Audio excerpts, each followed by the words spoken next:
여러분은 교회 처음 다니고부터 암송한 말씀이 무엇인가요? 많은 분들이 요한복음 3장 16절 하나님이 세상을 이처럼 사랑하여 독생자를 주셨으니 이는 저를 믿는 자마다 멸망치 않고 영생을 얻게 하려 하심이라. 여호와는 나의 목자신 내게 부족함이 없으리로다 라는 시편 23편을 암송하신 분도 있을 것입니다. 찬하는 제일 먼저 뭘 알았을까요? 암송했을까요?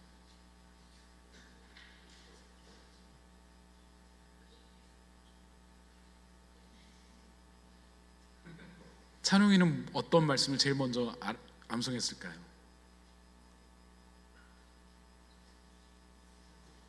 창세기 1장 1절. 좋아요. 여기까지만 물어보겠습니다. 저는 저희 돌아가신 소천하신 어머님께서 이 히브리서 11장 1절을 제일 먼저 암송하게 하셨습니다. 믿음 바라는 것들이 실상이요 보이지 않는 것들의 증거니. 제가 우리 하윤이 주원이 정도의 나이 때 이거를 암송했습니다. 그때 굉장히 고민이 되었습니다. 과연 믿음은 무엇일까라는 것입니다. 바라는 것들을 보게 한다고요? 보이지 않는 것들의 증거라고요? 아무리 읽어도 이 궁금증이 풀리지 않았습니다.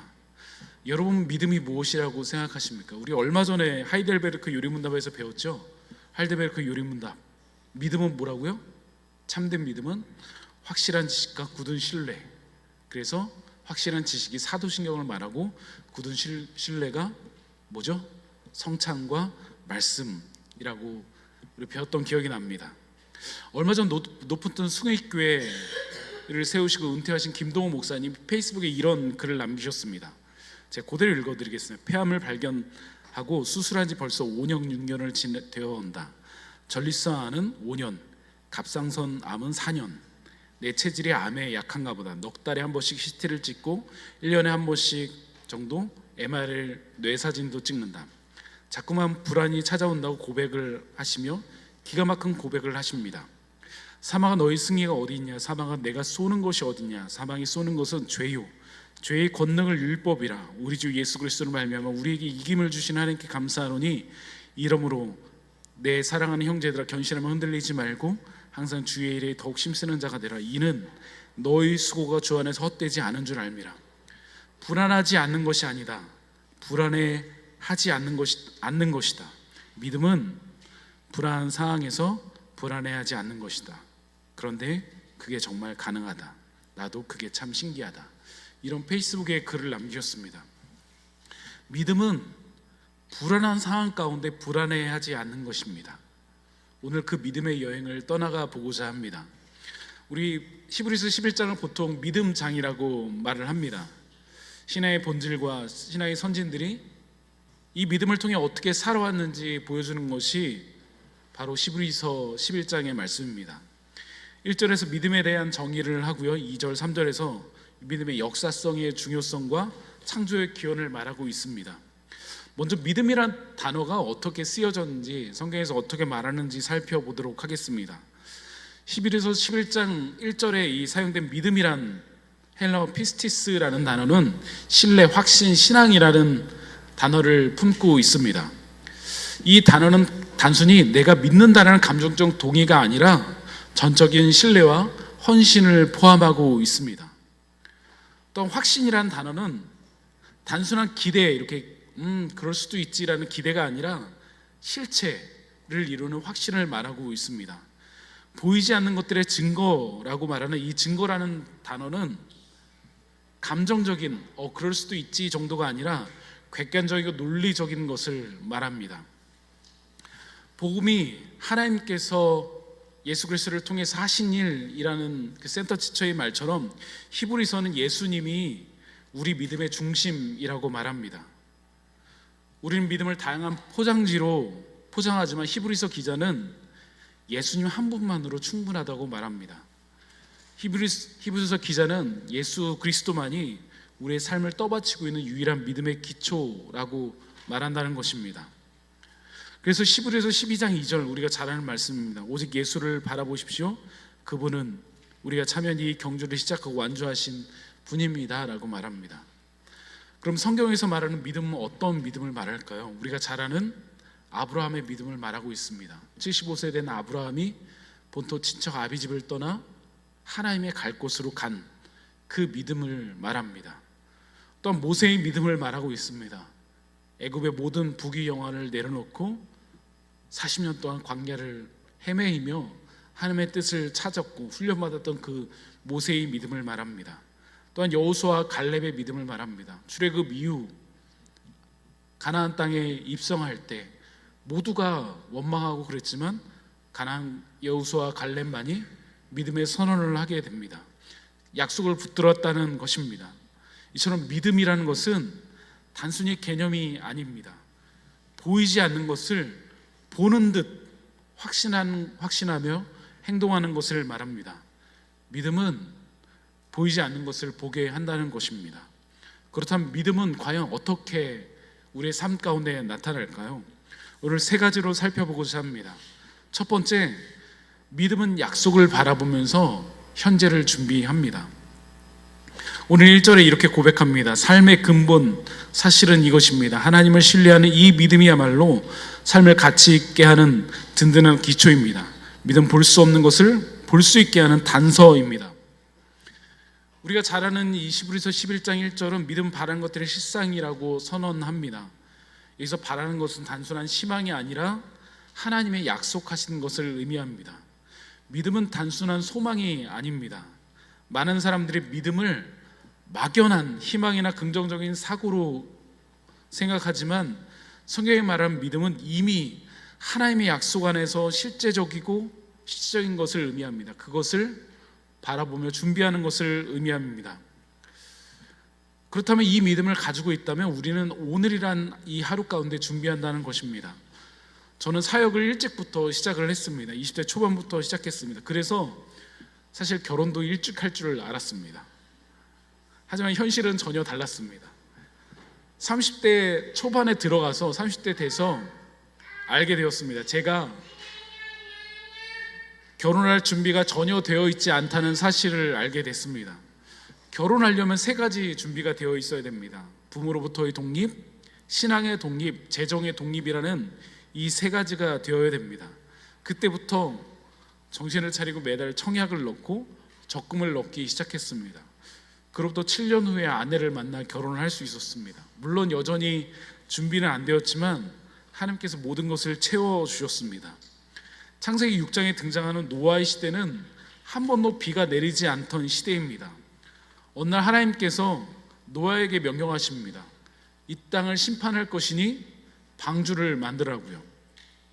우리 같으면 어떻게 반응할 수 있을까요?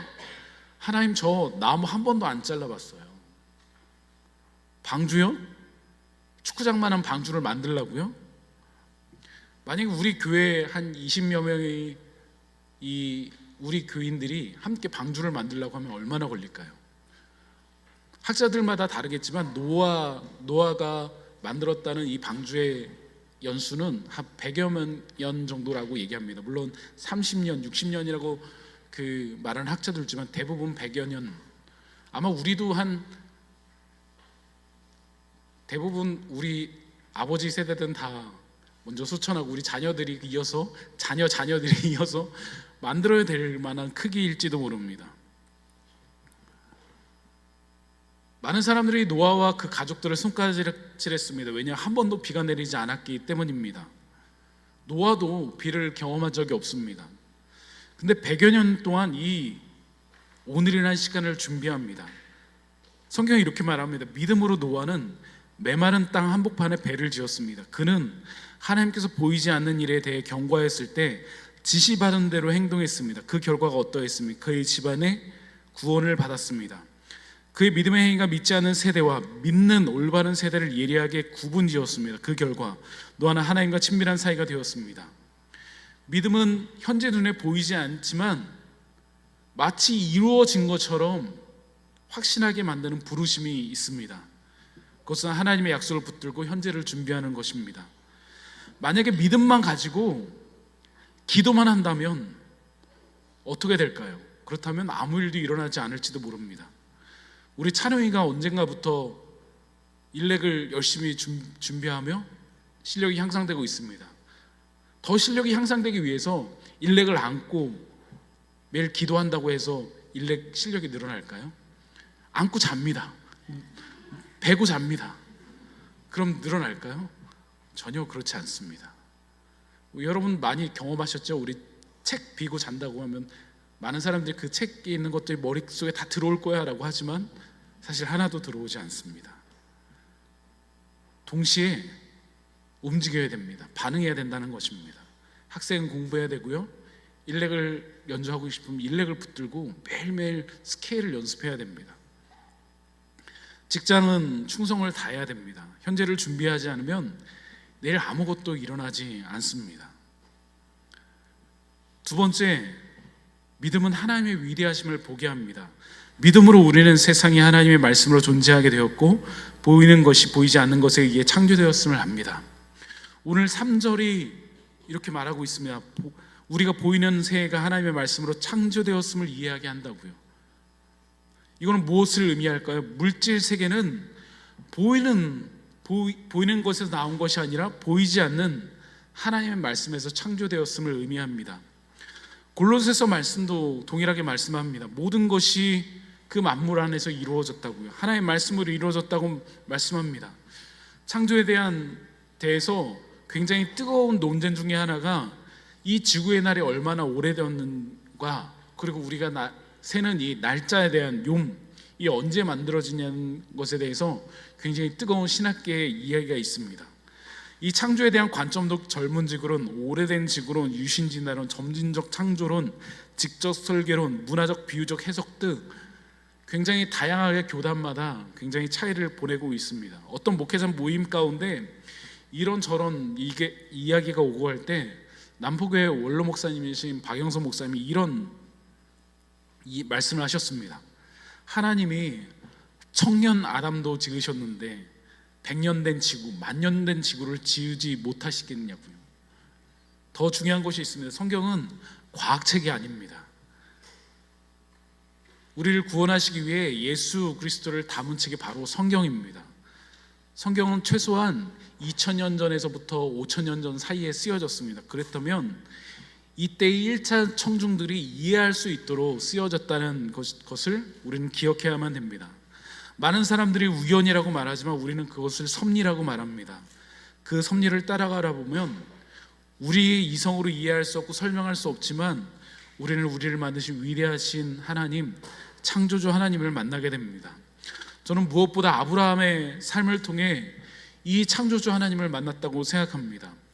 75세의 부르심, 아내의 사례가 경수가 끊어진 상태였습니다. 아무것도 바라볼 수 없는 이 아브라함에게 소망을 주십니다. 자녀에 대한 소망, 후손에 대한 소망 말입니다. 요즘 정원이가 저에게만 딱 붙어 있습니다. 거의 24시간 중에 23시간을 붙어 있는 것 같습니다. 자다가도 제 옆에 와서 자곤 합니다. 어느 날부터 아내가 넷째가 생겨도 괜찮다고 얘기를 합니다. 우리 아내가 40대 중반을 향해 가는데 저에게 넷째가 생기면 어떤 분위기일까라는 고민도 하게 됩니다. 그런데 75세 된 아브라함은 어떤 마음일까요? 저희에게도 이런 넷째 과연 생길까라는 의심과 고민이 되는데 75세 된 아브라함, 아내 사례가 경수가 끊어진 상태인데 과연 이런 일이 일어날까라는 것입니다. 25년 동안 아브라함 삶 가운데 수많은 일들이 일어났지만 아내를 통해 이루실 하나님의 일은 일어나지 않았습니다. 그럼에도 불구하고 아브라함은 하나님을 신뢰했습니다. 왜냐하면 그 약속하신 분이 창조주 하나님이시기 때문입니다. 그리고 아브라함이 100세 되는 어느 날 웃음이란 이름을 뜻을 가진 이삭을 보게 하셨습니다. 경수가 끊어진 사례에게 창조주 하나님의 능력이 그에게 임했다는 것입니다. 히브리서는 이렇게 고백합니다. 믿음으로 사라는 나이 들어 임신하지 못하는 몸에도 아이를 가질 수 있었습니다. 약속하신 분께서는 말씀대로 행하실 것을 믿었기 때문입니다. 그리하여 약해져서 죽은 것이나 다름없던 한 사람의 몸에서 셀 수 없을 만큼 많은 사람이 난 것입니다. 작년에 송인선 목사님이 손가락이 절단되고 제가 디스크 2개 터져서 쓰러졌을 때 사실 아무것도 보이지 않았습니다. 병원에 누워있는데 자꾸만 하나님께서 저에게 제 마음속에 놓고 하시는 것만 같았습니다. 웅주야, 평경교회는 걱정하지 마. 내 교회란다. 내가 일할 거야. 걱정하지 마. 하나님 목사 2명이 다 누워 있습니다. 이번 주 당장 설교할 사람도 없습니다. 제 안에는 걱정 근심이 사실 가득했었습니다. 개척한 지 1년도 안 됐는데 그 둘 다 쓰러져 있었기 때문입니다. 그런데 하나님은 전혀 다른 방향으로 일하셨습니다.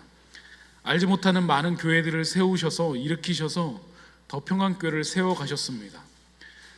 제가 거의 6개월 동안은 거의 누워 지냈는데 하나님은 신실하게 이 교회를 이끌고 세워가셨습니다. 그래서 알게 되었습니다. 하나님의 교회는 망하지 않는다는 사실을요. 더 평강교회는 위대하신 하나님의 것이다라는 걸 알게 되었습니다. 세 번째, 믿음으로 무엇이 나타날까요? 믿음은 순종을 통해서 증명됩니다. 우리가 반응하고 결국 움직이게 한다는 것입니다. 오늘 2절에 우리 조상을 다른 사람들과 구별된 것이 바로 이 믿음의 행위였습니다 라고 고백합니다. 저는 반응이란 말을 좋아합니다. 사람이 언제 반응할까요? 여러분 자녀들이 언제 반응할까요? 인정받을 때, 꿈이 생겼을 때, 행복할 때, 모든 게 맞는 것일지 모르지만 반응은 사랑받을 때 일어납니다. 여러분 옆에 있는 자녀들에게 사랑을 가득 담은 용돈을 한번 주십시오. 그럼 반응이 바로 일어납니다. 신기하게 사람은 사랑을 받으면 움직입니다. 믿음으로 반응했던 히브리서 11장 믿음의 선진들은 순종하고 반응하였습니다. 아벨은 어땠을까요? 히브리서 11장 4절에 이렇게 고백합니다. 믿음의 행위로 아벨은 가인보다 나은 제물을 하나님께 드렸습니다. 중요한 것은 그가 드린 제물이 아니라 그의 믿음이었습니다. 하나님이 주목하시고 의롭다 인정하시는 것이 다른 아닌 믿음이었습니다. 수많은 세월이 흘렀으나 그 믿음은 여전히 우리의 눈을 사로잡습니다. 우리 이번 정교인 수련회 2번째 때 믿음이 뭐냐고 박기동 목사님께서 말씀하셨던 것을 기억하십니까? 믿음은 방향이 아니라 대상입니다. 가인은 자기 자신이 믿음의 대상이었습니다. 그래서 화가 났습니다. 죽일 만큼 분이 일어났습니다. 서운했습니다. 하나님이 내 제사를 받지 않으신다고, 동생의 제사만 받으신다고 결국 동생을 죽이게 됩니다. 믿음은 반응하게 되는데 그 반응 중에 하나가 바로 우리의 태도를 바꿔버립니다. 어떻게 바꿀까요? 겸손하고 온유하게 바꿉니다. 온유라는 말은 말이 길들어지다는 것을 의미합니다. 뛰어난 말이지만 주인의 손에, 주인의 말에 의해서 움직인다는 것입니다. 에녹은 어떨까요? 에녹에 대해서 성경에 자주 등장하지 않습니다. 하지만 창세기 이렇게 고백합니다. 무드셀라를 낳은 후 300년을 하나님과 동행하였으며 에녹이 하나님과 동행하였더니 하나님이 그를 데려가심으로 세상에 있지 아니하더라. 중요한 단서가 300년을 하나님과 동행하였다라는 것입니다. 이 동행하였다는 히브리어 단어가 히트 할레크라는 단어입니다. 하나님과 단순히 잠깐 순간적으로 동행하였다는 것이 아니라 지속적으로 반복적으로 하나님과 깊은 관계 속에 살아왔다는 것입니다. 부부 관계를 의미할 때 표현됩니다. 모든 인생을 하나님을 인정하고 따랐다는 것입니다. 모세는 어떨까요? 그는 왕실의 모든 특권층, 모든 행복을 내려놓고 하나님을 따르는 삶을 살았습니다. 40년 동안 광야를 헤매었습니다. 보이지 않는 하나님께 눈을 고정하고 계속 나아갔습니다. 믿음으로 홍해를 건넜습니다. 믿음이 없었던 이집트 백성들은, 모든 군사들은 물에 다 빠져 죽게 되었습니다. 모두가 보이지 않았지만 약속을 향해 걸어갔습니다. 믿음은 하나님의 부르심에 순종할 때 눈에 보이기 시작합니다. 오늘 말씀을 마치려고 합니다. 코로나 시대가 됐을 때 여러분 굉장히 어려웠죠. 이 코로나 시대 때 공익교회를 처음 만드신 분이 계십니다. 바로 김포 명성교회를 다니는 김학범 목사님입니다. 코로나가 찾아온 이후 중용교회로 성장하던 이 김포 명성교회 300명 정도 되던 이 성도들을 다 주변 교회로 파송하시고 교회를 정리하고 이 공익교회 코월십을 처음 시작하게 된 게 김학범 목사님입니다. 지금도 8개 교회가 저 장소에서 예배를 드리고 있습니다. 한 교회가 미랄이 돼서 7개 교회를 살려가고 있습니다. 저는 한국 교회에 방문해야 될 교회 중에 하나가 이 코어 월십 공유교회라고 생각합니다. 지금도 김포 구례동에 있거든요. 풍무동 두 개의 공유교회가 있고 그 정신으로 만든 것이 이 오이미션 부천의 공유교회입니다. 그리고 수원에도 엘림 월십 또 하나의 공유교회가 있습니다. 저희가 개척을 시작할 때 장소를 구할 수 없었습니다. 코로나 이후 장소를 임대해 주는 그런 상가들이 없었습니다. 재정도 없었고 사람도 아무도 없었습니다. 그런데 이 곳을 만나게 돼서 더 평강교회를 시작할 수 있었습니다. 김포에서 시작된 공유교회를 저희까지 만나게 하신 것은 하나님의 특별한 섭리입니다. 그리고 1년 반 만에 더 키즈를 넘어서 이제는 더 띵즈를 시작하는 은혜를 주셨습니다. 작년 초부터 우리 교역자를 위해서 함께 기도했는데 12월 31일 날 보내주셨습니다. 오늘부터 더 띵즈 예배가 시작됩니다. 153 대안학교에서 굉장히 좋은 장소를 대여해 주셨습니다. 그 비용을 11시 30분에 예배드리고 있는 지향교회에서 1년치를 후원해 주셨습니다. 이제 우리는 멈출 수 없습니다. 이번 수련회 때 우리 빛나 자매는 수련회 간증이 울림이라고 하였습니다. 함께 기도하는데 하나님의 울림이 느껴진다고요. 우리 비찬 형제는 요단강 앞에 섰다고 고백했습니다. 오늘 요단강을 걷는 은혜가 있기를 소망합니다.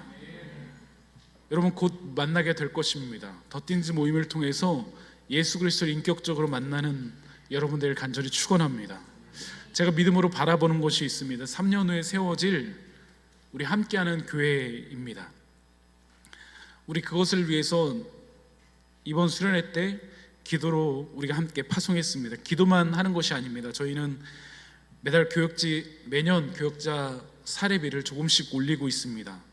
3년 후에는 우리 송인선 목사님께 200만 원 이상을 후원해 드릴 수 있을 것 같습니다. 그래서 올해는 120만 원, 내년은 150만 원, 후년에는 180만 원, 3년 후에는 200만 원 넘게 계속 드리려고 합니다.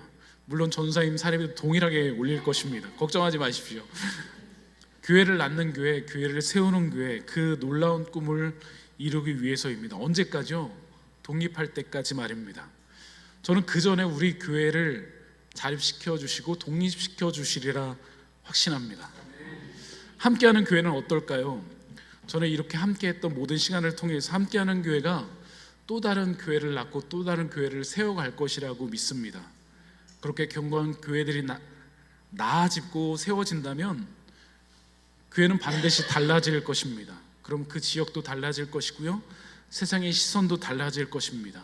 그리고 그 교회들을 통해서 그 세상도 결국은 변화될 것입니다.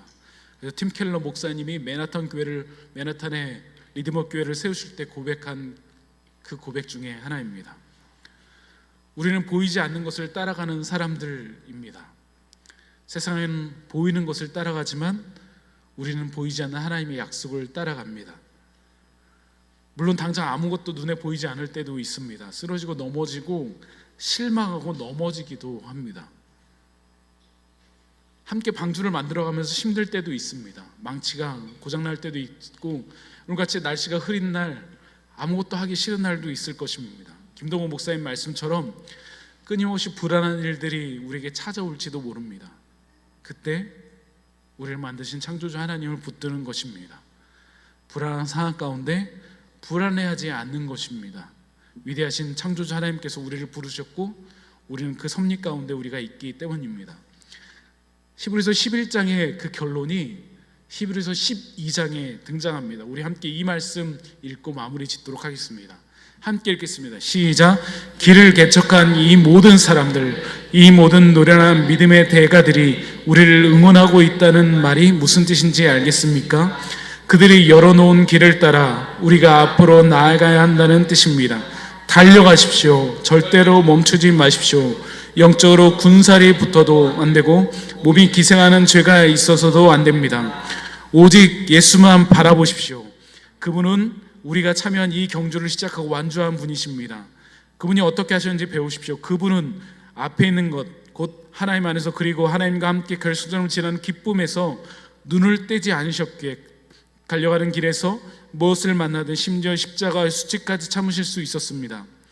이제 그분은 하나님의 오른편의 영광의 자리에 앉아 계십니다. 여러분의 믿음이 시들해지거든 그분 이야기를 하나하나 되새기며 그분이 참아내신 내적 적대 행위의 긴 목록을 살펴보십시오. 그러면 여러분의 영혼에 새로운 힘이 힘차게 솟구칠 것입니다. 그렇습니다. 믿음의 중심 되시는 예수님께서 오늘도 우리를 창조자 하나님 곁으로 초청하십니다. 여러분 믿음으로 반응하시기 바랍니다. 순종으로 반응하시기 바랍니다. 그 예수를 바라보십시오. 우리의 믿음의 근원 되시는 그 예수님을 바라보십시오. 그것이 우리의 믿음입니다. 그 은혜를 평생 누리게 되는 여러분의 삶과 우리 더 키즈와 더 틴즈 모든 학생들과 어린이 되길, 모든 성도님들 되길 간절히 축원합니다. 기도하시겠습니다. 하나님 감사합니다. 히브리서 기자는 이렇게 바라봅니다. 믿음의 주요 온전케 되신 예수를 바라보십시오. 그것이면 충분합니다. 하나님, 세상의 어떤 조건과 자격을 바라보는 것이 아니라, 능력을 바라보시는 것이 아니라 예수 그리스도 한 분만 바라볼 수 있는 믿음을 우리에게 허락하여 주시옵소서. 우리가 함께 성찬을 나눕니다. 예수 그리스도의 몸된 자녀로서 이 땅에 살아갈 수 있도록 하나님 인도하여 주시고, 우리를 부르신 그 하나님의 부르심에 반응하며 순종하며 나아갈 수 있는 우리 모두가 될 수 있도록 주임 역사하여 주시옵소서. 더 키즈를 넘어 더 틴즈를 시작합니다.